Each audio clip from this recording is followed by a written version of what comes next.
viewers, thanks for joining me today. My name is Heather Van Looy from Handcrafting with Heather. Today I'm going to teach you a little bit about how to use the Coastal Cabana set of the Stampin' Blendabilities.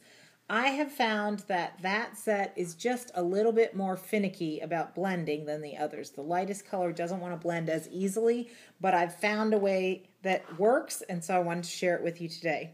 I'm going to use the dark to light coloring method, and I'm going to come in with my narrow tip, and I'm going to just start coloring in all of my darkest areas with that narrow tip, and I'm going to do that on my own, and I will be back. So I've colored in all of my darkest areas with the darkest shade of Coastal Cabana, thinking about where the light would hit on a flower, and I've come out about a third of the way into my flower. Now I'm going to come in with the medium color, and I'm going to blend over that line just like I showed you in the other video that I did today. And I'm going to do that about 2/3 of the way out from the center of the flower in this medium shade, and I will finish that part up, of course going over the line where they blend, where they come together, and blending back in towards the center of the flower. So I'm going to do that to the rest of them, and then we'll show you how to get that light one to blend in nicely as well. Okay, so I have now colored in with my two darkest shades, the dark and the medium, and now I'm going to come in with the light, and you'll see that when you first do the light, it really does, it like makes a harsh line, and that line is very hard to blend. So what I've found is that if I keep going at that blend part, if I keep going over it and over it until it blends, and then going back into the darkest colors, all the way back down into the darkest color until I get it to blend a little bit. And then I kind of do the same thing into the lightest. It's like you have to keep blending into your lighter and lighter shades, which you don't really have to do with the others.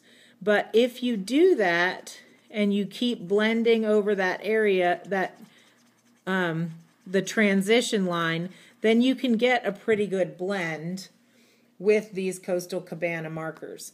Again, if I did it just like I did with the others, where I kind of go over it a little bit and then keep going over it a little bit, I get a harsh line that doesn't really want to go away.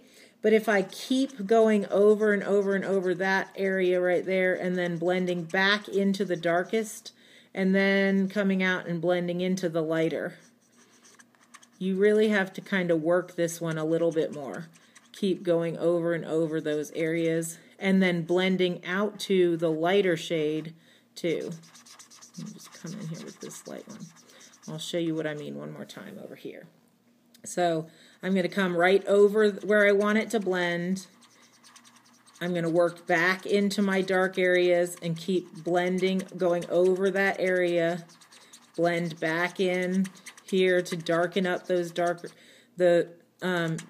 areas, blend in where I want it to, come back in, and then I'm going to keep going, doing that same thing, going lighter and lighter and lighter and lighter and lighter until I get to the edge. And that blends pretty nicely. Okay, so I've blended in my lightest areas. I'm coming back in now to do my, get my shadows in where I want them. And then I will come back in with the color lifter and see if I can't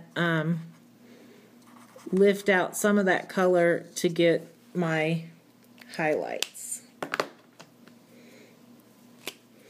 So up here in these very lightest areas, I will just, where I want a little extra highlighting, come in with my color lifter.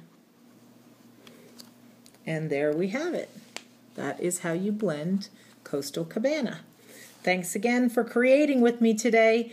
Visit me on my blog at www.handcraftingwithheather.com and leave me a comment to tell me how you're liking the new Stampin' Blendabilities.